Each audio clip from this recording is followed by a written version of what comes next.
Tes, tes. Assalamualaikum warahmatullahi wabarakatuh.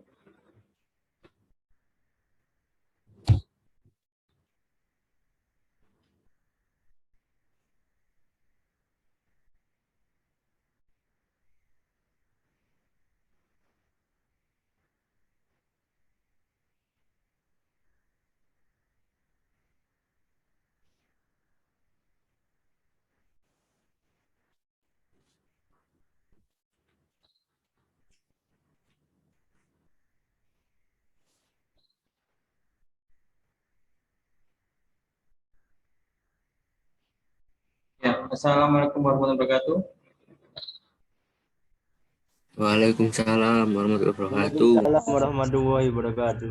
Suara saya, suara saya jelas ya, teman-teman ya? Iya, Iya, jelas, Pak. Pak. Oke. Ya, terima kasih. Ya, Alhamdulillah kita masih bisa ditemukan ya di pertemuan ke-7 kali ini, pertemuan terakhir sebelum UTS. Baik, kali ini tentang organisasi ya, tapi masih ada dua kelompok ya yang belum presentasi ya. Kemarin itu kelompok 3 sama kelompok 1. Sudah hadir di ruang Zoom ini?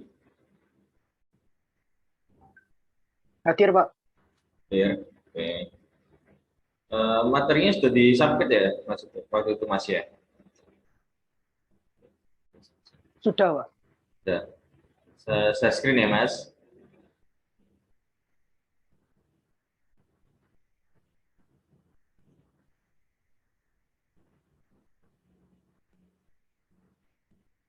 Kelompok 3 dulu ya.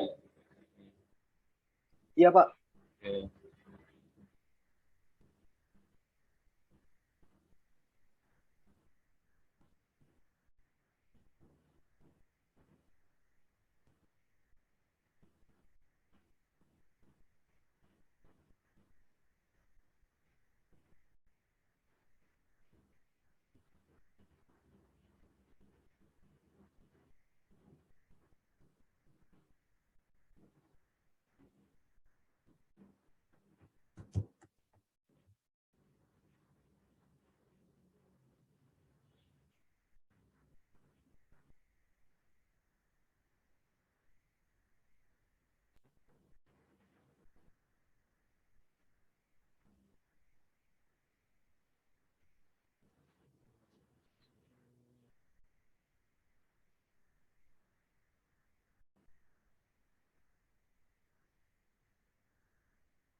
Sudah tampil di layar presentasi kelompok 3?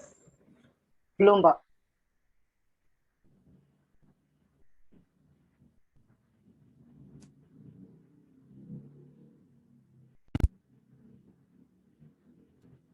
Ini sudah? Sudah, Pak. Oke. Ya, silakan dimulai, Mas. Bismillah. Assalamualaikum warahmatullahi wabarakatuh. Waalaikumsalam. Kami dari kelompok 3 akan mempresentasikan tentang studi kasus dari Randall Company. Nama saya Noval Akmal. Saya Farid Raditya. Saya Kelvin Fitrian Dirama.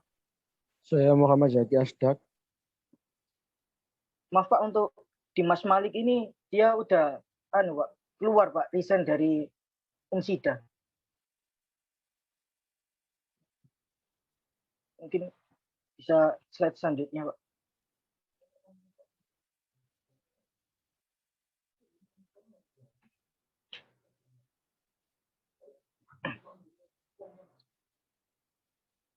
Maaf, Pak, bisa pindah ke slide selanjutnya. Sudah, Mas, sudah. Sudah.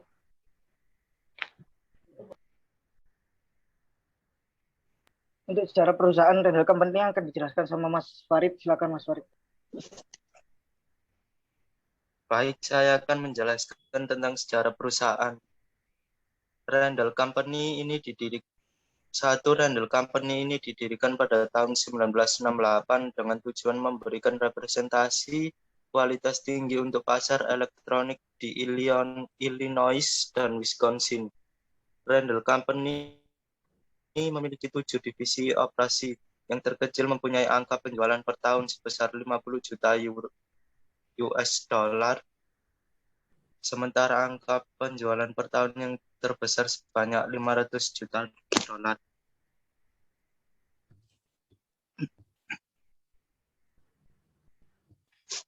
Fred Bevin adalah seorang pengontrol pada divisi dari perusahaan Randall. Fred Bevin merasa tidak puas karena selama ini pengontrol divisinya hanya melaporkan pekerjaan kepada atasannya, yaitu General Manager Divisi. General Manager Divisi membicarakan budget divisinya dengan manajemen puncak, dan pengontrol divisi hanya diminta untuk membicarakan hal-hal teknis dan dia diperlakukan sebagai staf biasa.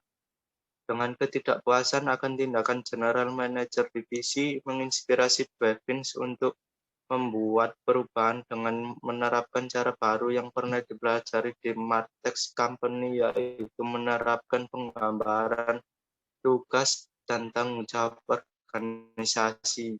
Caranya adalah pengawas organisasi dibebani dan tanggung jawab dalam menetapkan standar biaya dan keuntungan perusahaan, serta mengambil tindakan yang tepat untuk melihat apakah standar ini sudah tercapai atau belum.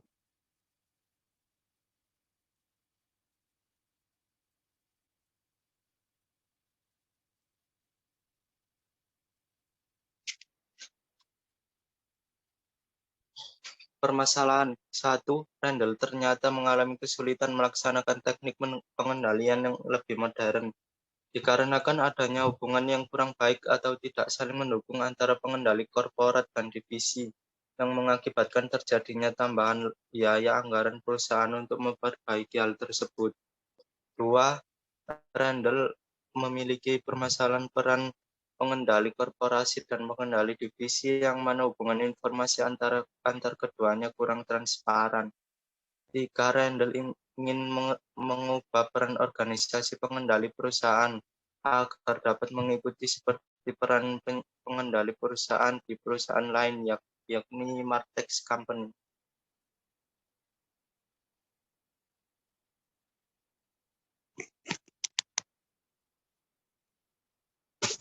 Selanjutnya akan dijelaskan oleh Mas Kelvin.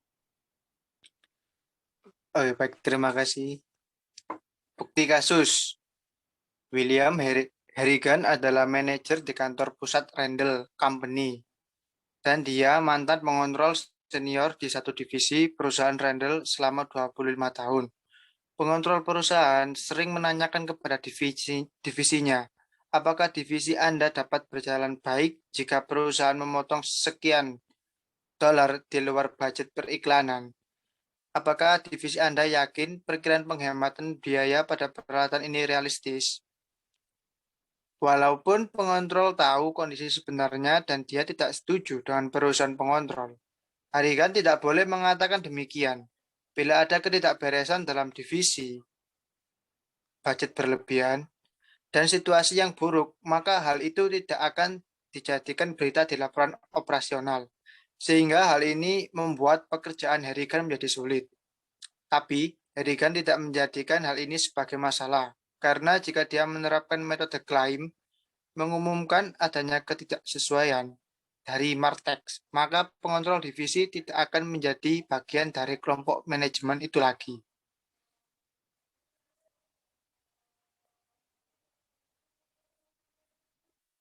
Rekomendasi pemecahan masalah. Perusahaan Randall dapat mempertahankan struktur organisasi ini dengan menerapkan sistem kontrol tambahan untuk mengatasi permasalahan budget. Sistem kontrol tersebut adalah yang pertama, yaitu menerapkan sistem akuntansi terpusat. Yang kedua, yaitu tetapkan target atau standar.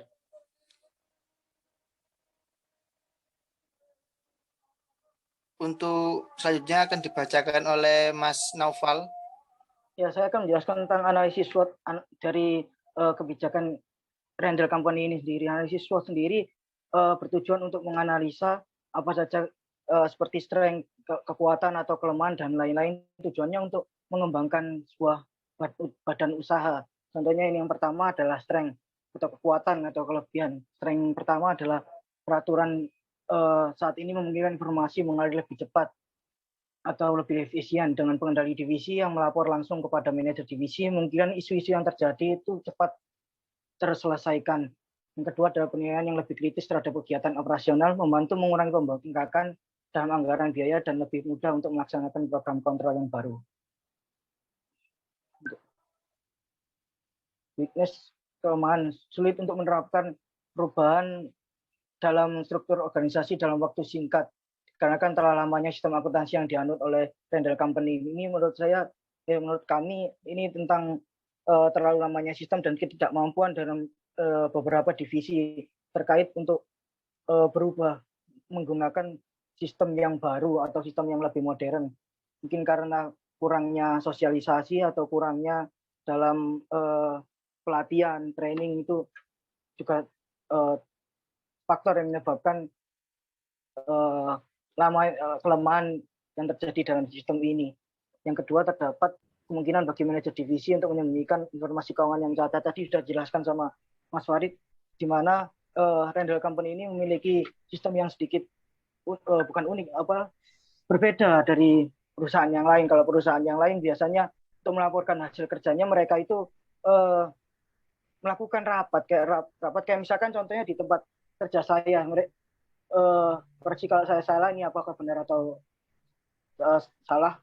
Jadi kalau di tempat kerja saya itu setiap 3 bulan sekali itu ada OKR namanya, Objective Key Result. Jadi kayak gathering, semacam gathering gitu. Jadi kepala-kepala ngumpul semuanya, divisi-divisi yang lain ngumpul, semua divisi ngumpul untuk menjelaskan apa sih yang sudah dicapai. Misalkan kayak di tempat saya itu kan percetakan. Jadi udah berapa juta meter yang sudah dicetak, apa aja pencapaiannya dan apa kendalanya, terus kedepannya mau bagaimana, itu dilaporkan di sana. Jadi transparansi terjadi di sana. Untuk Jadi, di Rendel Company, maksudnya evaluasi triwulan, Mas. Iya, itu apakah sama? Jadi kalau Rendel ini yang kami pahami,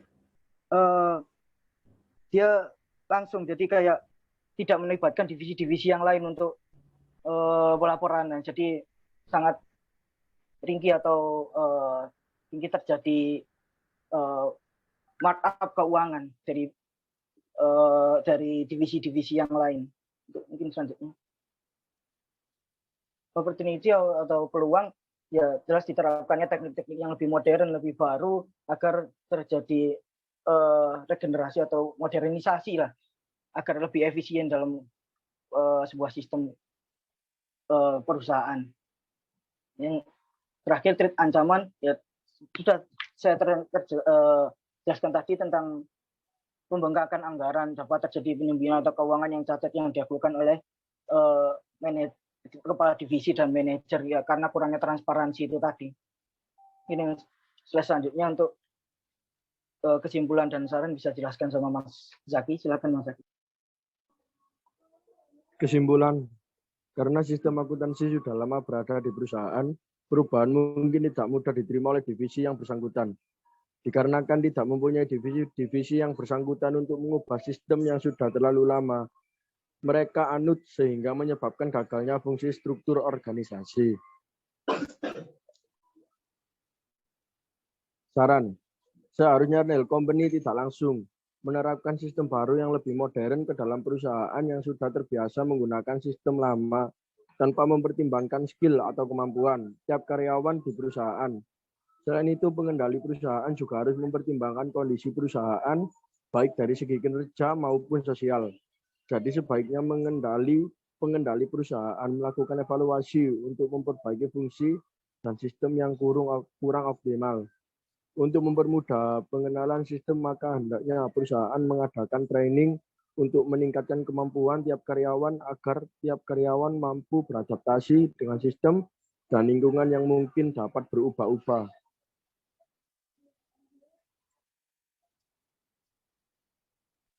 Sekian dari presentasi dari kami, barangkali ada pertanyaan. Ya, Bagus prestasinya. Dari teman-teman dulu yang di ruang Zoom ini, silakan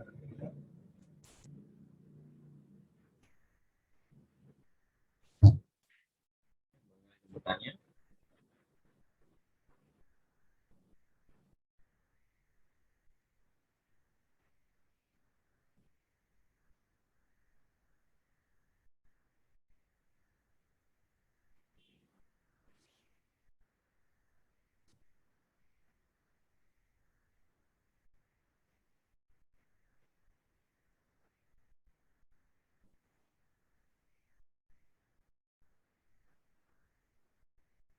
Tadi saya dulu ya. Tadi yang tentang opportunity ya. Iya, Pak.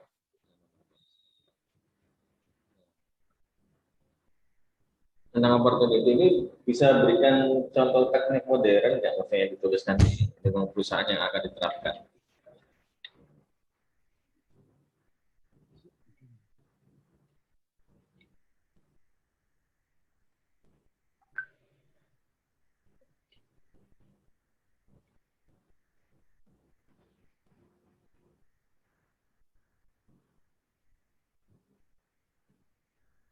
Mungkin mungkin seperti yang dilakukan di apa tadi, Martek tadi, Pak. Di perusahaan Martek tadi, di mana divisi pengendali divisinya melapor ke pengendali korporat dengan tujuan transparansi tadi, untuk pengendalian anggaran.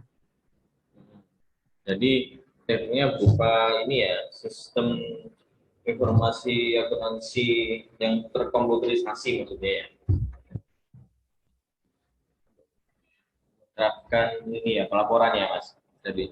Iya. Oke. Nah, terus setelah itu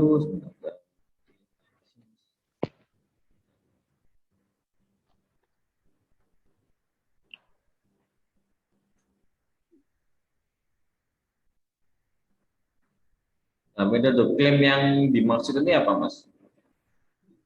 Menurut kelompoknya? Bagaimana, Pak? Metode klaim yang Hariken nggak menjadikan hal ini sebagai masalah karena jika dia menerapkan metode klaim dari market, maka pengaruh rugi nggak akan menjadi bagian dari kelompok identifikasi. Nah, yang apa sih yang dimaksud metode klaim itu?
Ya, ada yang bisa jawab.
Mana? Kelompok 3?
Jadi gini, kalau pada double itu maksudnya kalau suatu divisi ya, divisi dalam suatu perusahaan itu melakukan kesalahan, ya, itu ada suatu tim khusus yang melaporkan kesalahan tersebut beserta data-data empirisnya.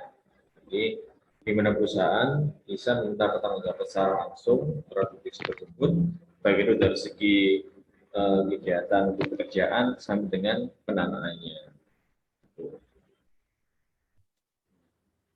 Terus kalau misalkan untuk regular company ini, nah, perusahaan yang biar agar terus bisa berkembang, jadi kesimpulan dasarnya udah bagus sih, udah dijelaskan tadi.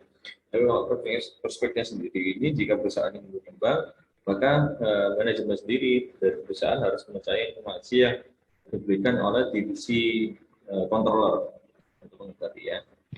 Terus jika sistem pengendalian dan manajemen perusahaan ini sudah nggak baik dan sudah baik dan nggak lagi terjadi kesalahan atau penegakan dalam negara, maka baru perusahaan memikirkan untuk buat elektronik yang lebih canggih dibanding produk-produk yang lebih canggih dibandingkan dengan pesaingnya ya. Sehingga nggak hanya benar-benar lapar, tapi juga angka pertumbuhan dari penjualan perusahaan itu juga akan meningkat. Ya. Ada teman yang mau tanya? Nomor 3?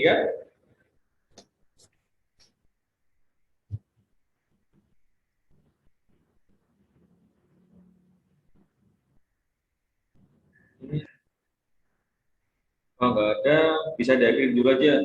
Nomor 3.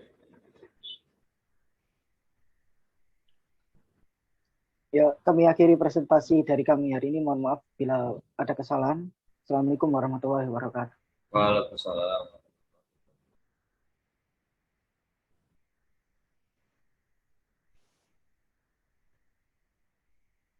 Baik, selanjutnya kelompok 1.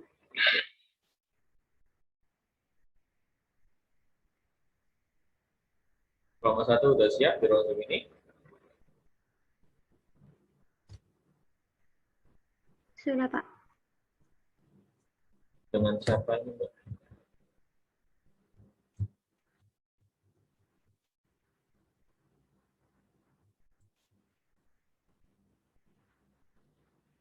Mbak Mia ya? Iya, Pak.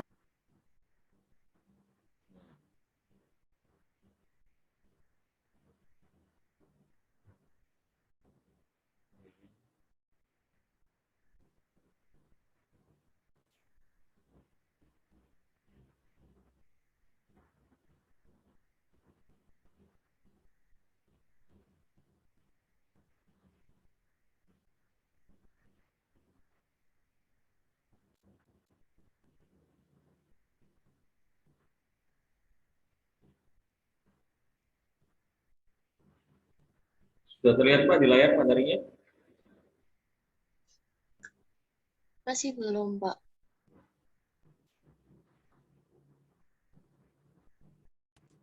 Ini sudah? Sudah, Pak. Oke, ya dimulai ya.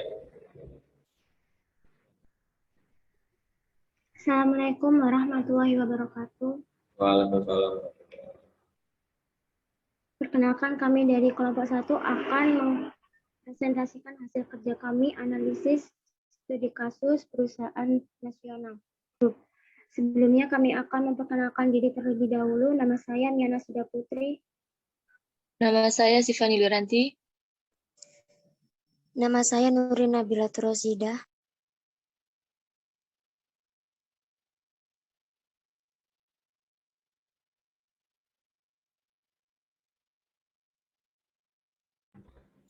Tiga orang aja ya? Tidak, Pak.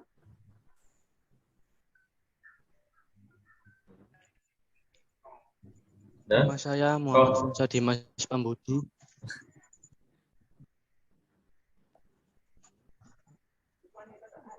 Udah ya? Ada lagi?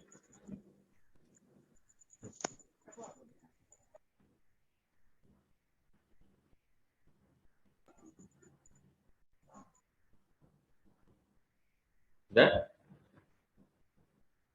Mulai slide-nya?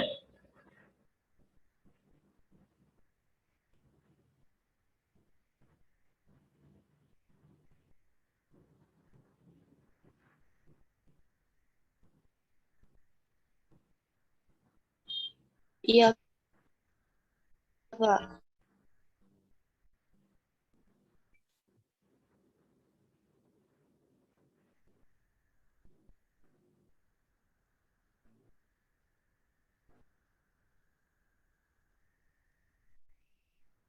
Siapa yang mau bicara duluan?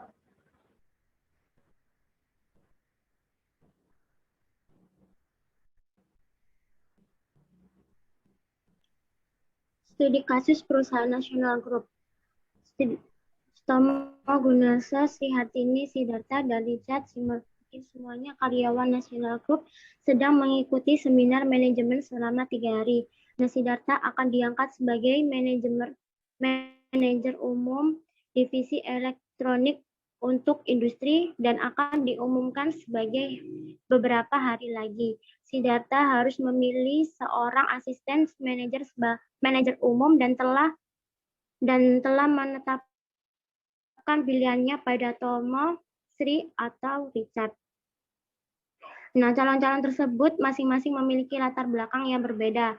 Sri seorang insinyur teknik industri, ia telah melewatkan 2,5 tahun di bagian desain, 1,5 tahun sebagai supervisor dan pengendalian mutu, dan 1 tahun sebagai kepala bagian teknik produk. Selama 2,5 tahun ia menjabat manajer divisi penjualan, dan sejak 9 bulan yang lalu ia menjadi manajer produk untuk peralatan listrik kecil.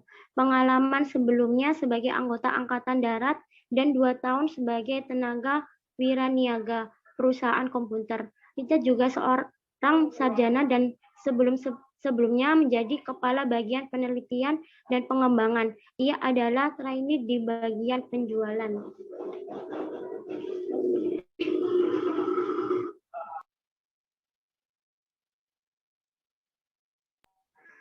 Masalah utamanya yaitu Sidarta harus memutuskan siapa yang pantas menjadi asistennya dengan melihat beberapa kriteria umum, training dan pengetahuan dalam bidang teknik, kepribadian, potensi untuk berkembang, dan kemampuan memimpin.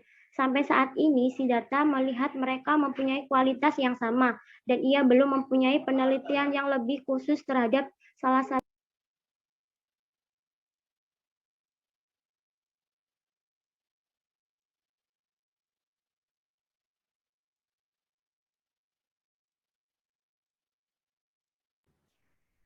Terus ya suaranya, Mbak Mia. Sudah, Pak, lanjut. Faktor yang harus dipertimbangkan ketika memilih asisten manajer. Sidarta harus mempertimbangkan paling sedikit 4 kriteria hal utama sebelum memutuskan seseorang menjadi. yang dimiliki setiap individu, keahlian yang dimiliki sesuai dengan gaya Siddhartha, kedisiplinan, dan kualitas kerja terbaik yang bisa menduduki atau menggantikan posisi manajer puncak.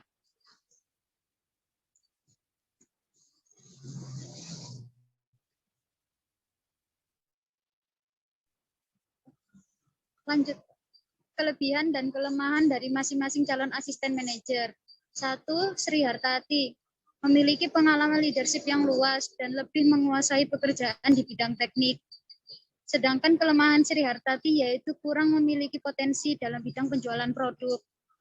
2. Richard Simorangkir, memiliki pengalaman training penjualan dan memiliki pengalaman leadership pada bagian penelitian dan pengembangan. Selain itu, kelemahan Richard Simorangkir terletak pada kurangnya pengalaman pada bidang elektronik. 3. Sutomo Gunarso, memiliki pengalaman training teknik yang jauh lebih baik, luas pada divisi manajemen penjualan, mahir dalam berkomunikasi dan berorganisasi dan berprofesi sebagai wiraniaga. Kelemahan Sutomo Gunarso adalah kurang mempertimbangkan solusi dalam memecahkan sebuah permasalahan.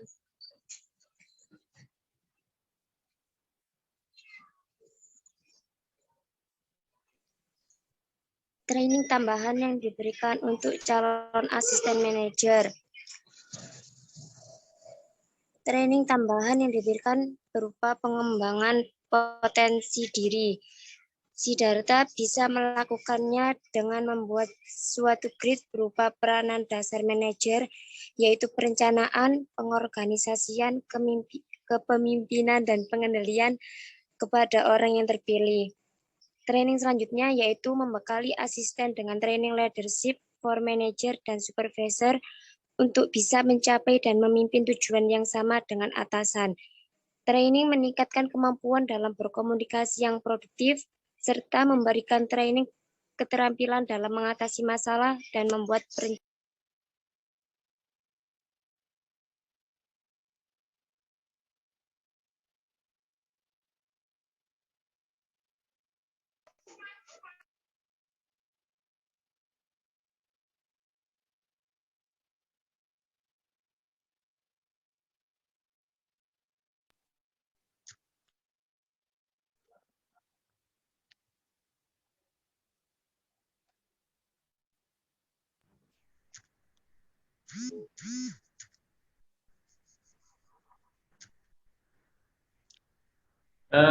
Maaf teman-teman. Prioritas utama yang harus Mas, bentar. Ini waktunya mau habis waktu Zoom pribadinya. Tolong bisa segera masuk lagi ya teman-teman ya, nanya juga ya. Nanti kalau kelompok satu udah masuk lagi, segera chat saya ya, kalau udah siap ya. Oke, saya kira dulu ya sebentar ya. Baik, Pak. Iya, Pak. Udah baca nanti mati sendiri soalnya.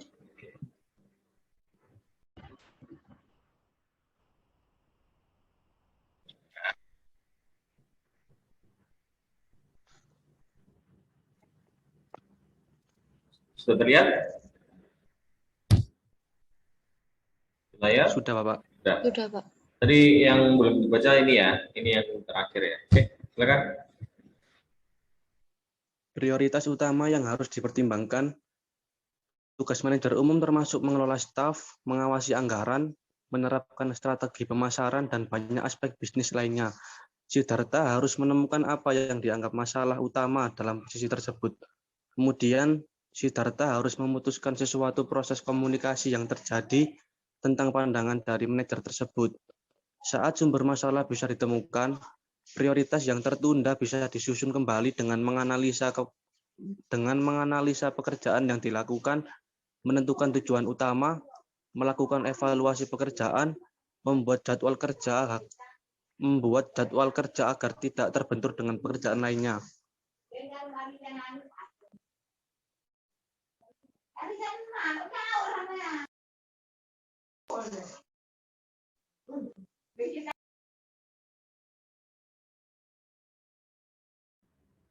Jujur siapa?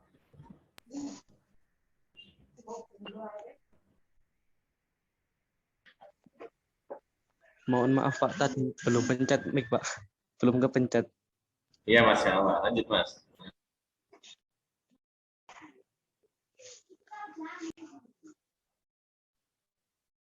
Tugas manajer umum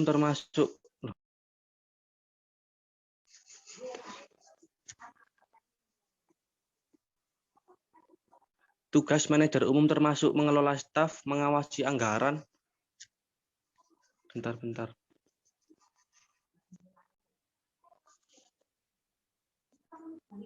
Tadi ini kan sudah. Terus yang Ya, ini masih tambahan Mas Darta ini. Oh ya Pak. Informasi tambahan tentang Sidarta. Sidarta adalah kepala bagian divisi dengan masa kerja 15 tahun. Selain itu, dia adalah seorang perencana jangka panjang dan ahli strategi. Belum diketahui apa kelemahannya, gaya manajemennya, training, atau latar belakangnya. Dan Sidarta akan segera diangkat menjadi manajer umum divisi elektronik untuk industri. Kriteria dan prioritas yang harus terapkan Sidarta di dalam memilih calon asistennya dengan melihat berbagai kriteria umum, training, pengetahuan dalam bidang teknik, kepribadian dari masing-masing calon asisten yang telah dipilih, serta potensi untuk berkembang dan kemampuan dalam memimpin.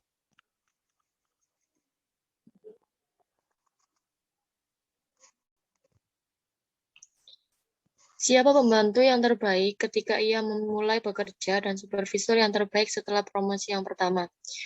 Jika dilihat dari hasil baca dan analisis poin 1 dan kedua, calon asisten memiliki latar belakang dan unggulan yang bisa dikatakan hampir setara.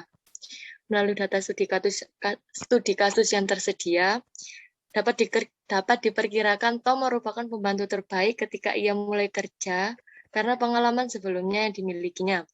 Apabila pengalaman ini tidak diperhitungkan, kemungkinan Sri bisa dipilih karena training akademisnya dalam bidang teknik. Secara mutlak, tidak ada yang kita ketahui tentang penampilan karakter tersebut sebagai supervisor garis pertama, kecuali bahwa mereka bekerja cukup baik untuk mendapatkan promosi lainnya. Next, Pak.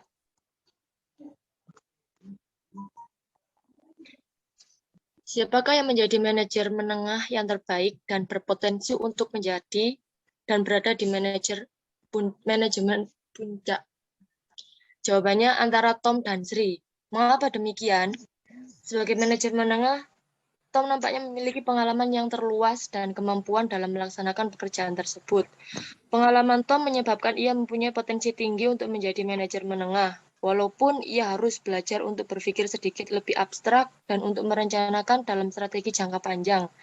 Sedangkan untuk posisi manajer puncak, Sri Hartati sangat berpotensi karena beliau memiliki keunggulan pada pengalaman dan pengetahuan yang luas karena beliau pernah menduduki posisi sebagai insinyur, desain, supervisor, dan kepala teknik sebuah produk.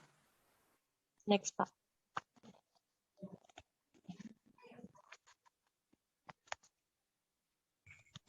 Kesimpulan, menurut kelompok kami hasil akhir dari analisis ini yaitu yang cocok berada di sebelah Sidarta sebagai asisten manajer umum divisi elektronik untuk industri adalah Sri Hartati. Karena beliau memiliki banyak wawasan dan pengalaman di bidang teknik, yang mana hal itu memiliki kecocokan dengan Sidarta dalam bidang pekerjaan tersebut.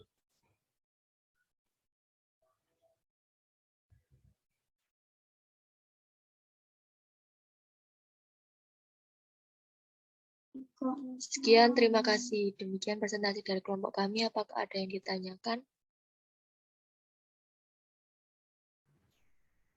Ya, dari teman-teman kelasnya di ruang Zoom ini, silakan bertanya.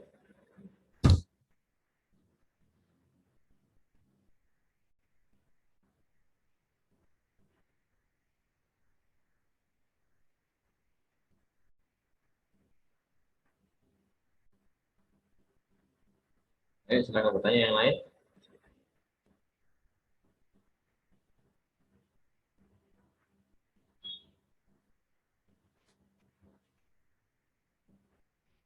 Mas Farid mungkin?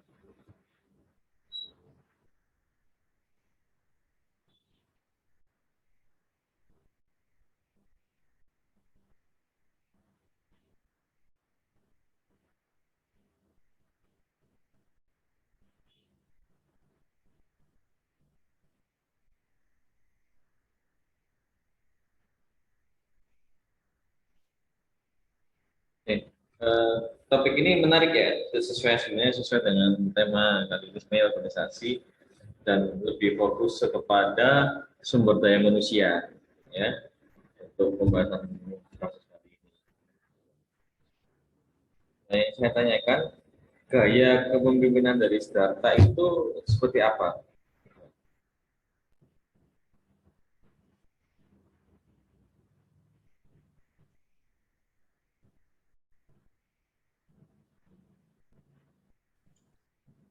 Maaf Pak, bisa diulangi lagi?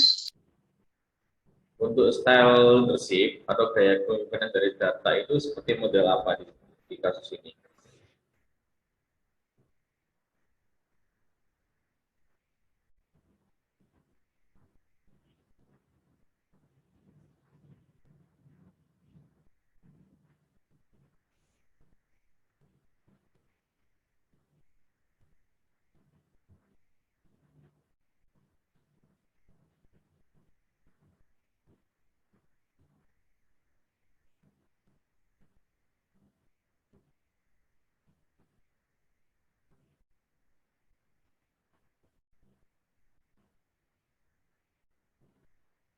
Ya, setelah kalian menganalisa kasus ini, seharusnya kalian sudah tahu ya.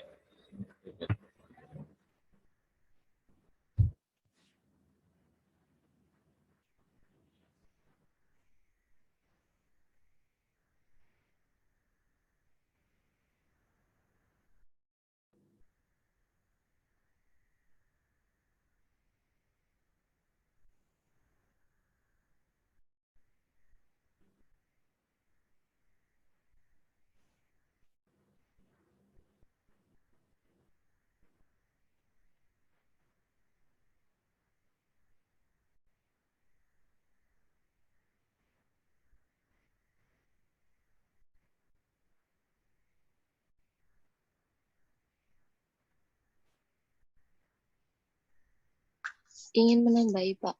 Silakan.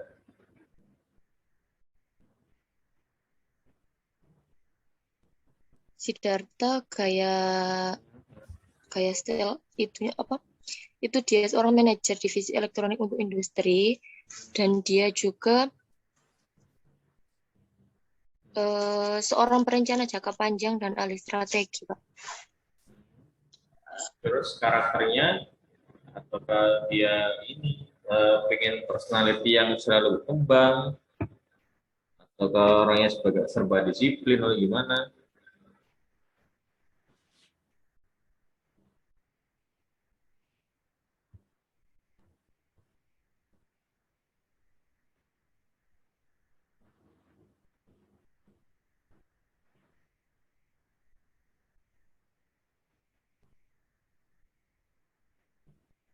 Ya.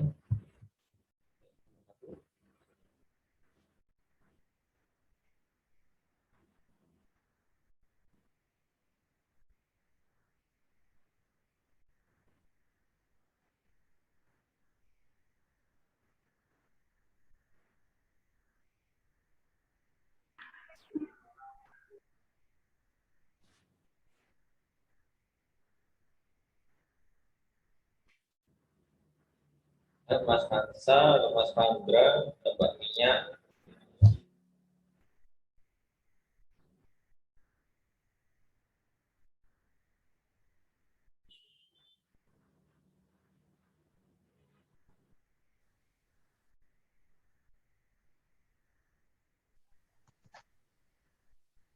Mungkin dalam berkomunikasinya cukup baik. Itu apa lagi?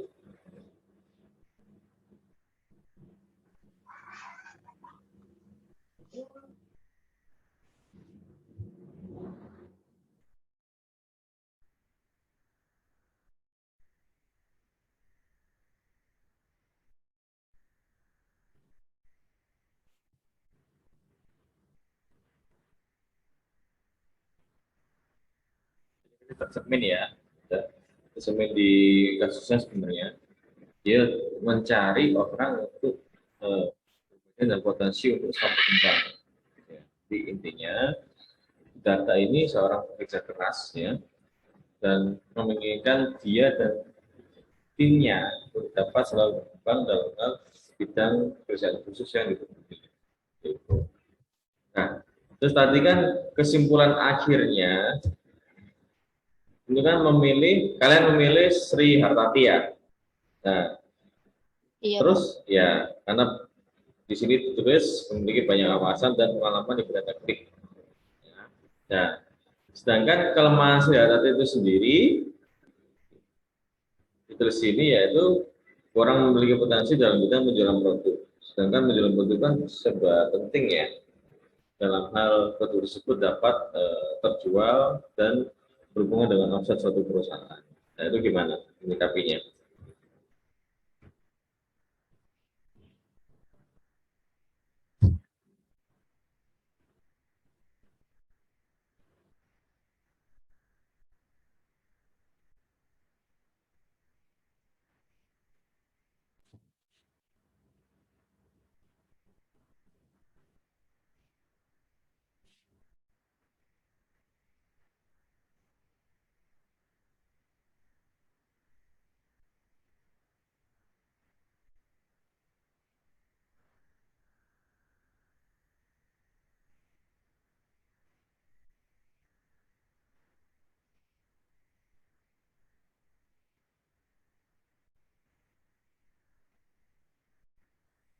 Nanti untuk kelemahannya itu bisa melalui training, Pak.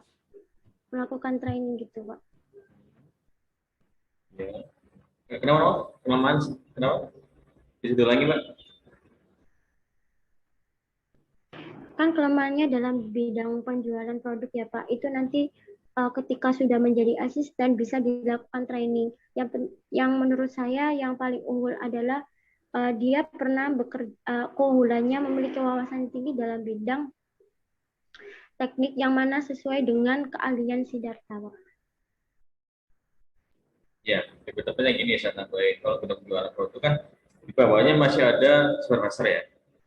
Itu mungkin bisa spesialisasi dari fokus sub tambahan untuk dibantu dari supervisor maupun di bidang divisi penjualan khusus. Begitu, Pak. Jadi nggak semua orang menguasai semua divisi ya.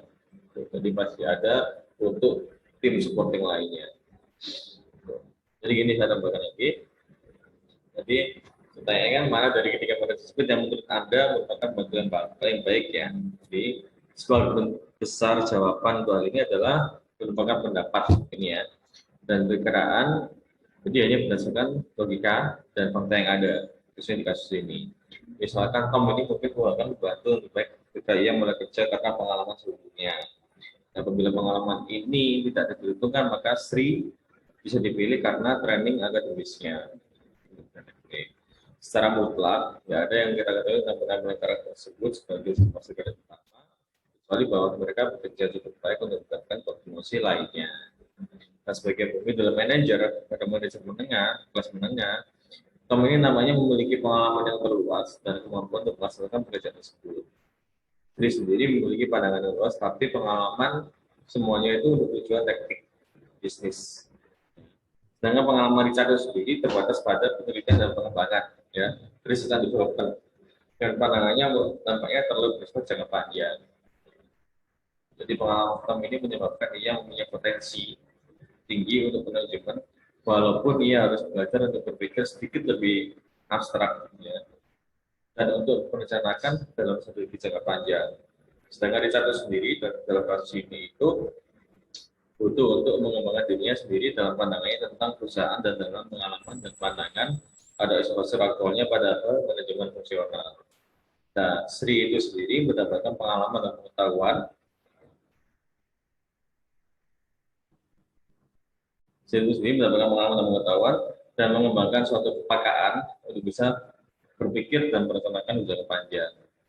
Tom itu mungkin bisa mengejar lebih cepat, tetapi Sri mungkin bisa melampaui Tom dan Richard selama berkenaan dengan kemajuan jangka panjang dalam suatu divisi bisnisnya. Gitu. Pendapatnya sudah bagus, tapi ini yang slide kali yang kelompok 10 seharusnya ditentukan salah satu ya, bukan Tom dan Sri, jadi salah satu Tom atau Sri aja di sini. Berdasarkan kesimpulan yang kalian buatkan Sri, gitu. Sebenarnya kalau kalian buat Yang di slide 10 itu setia aja. Ya, kelompok 1 ya. Jelas ya? Iya. Ya. Bagus lah kita kalian. Bagus sih, udah seperti ini jamnya. Baik, temannya lain ada yang tanya?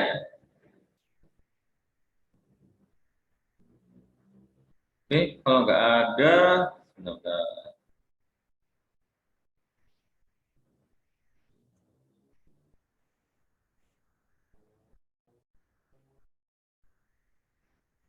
Kalau nggak ada, saya mau mengumumkan soal UTS ya.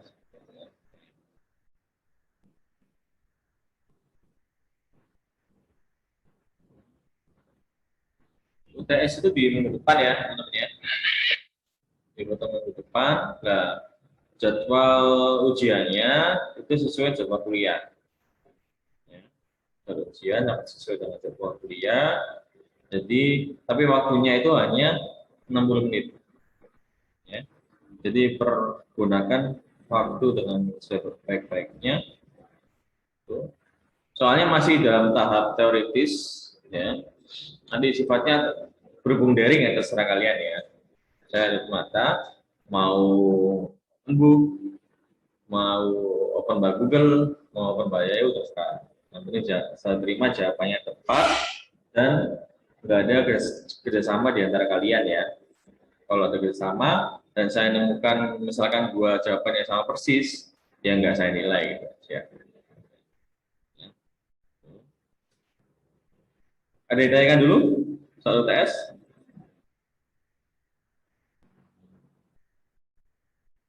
Soalnya berupa isian atau pilihan? Esai itu. Isian.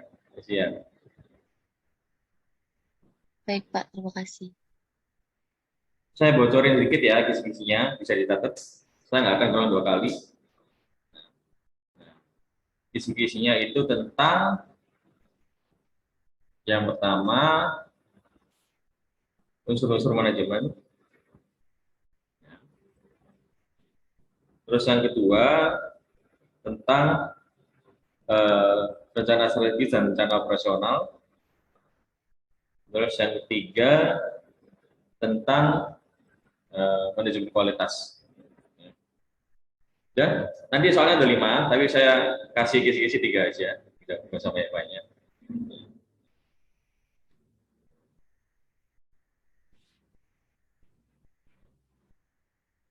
Waktunya 60 menit ya, diperhatikan ya. Jadi nanti buka jam 6 ya, sampai dengan jam 7 malam. Ya.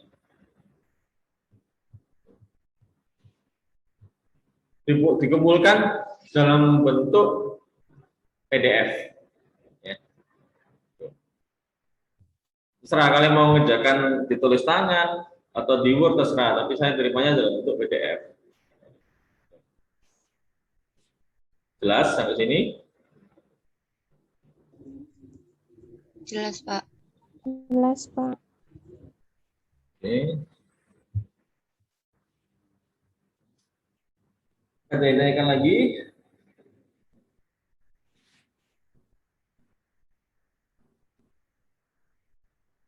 Nanti setelah UTS kita ini ya, mulai kelompoknya sudah selesai ya, mulai teori lagi ya, mulai materi biasa lagi ya.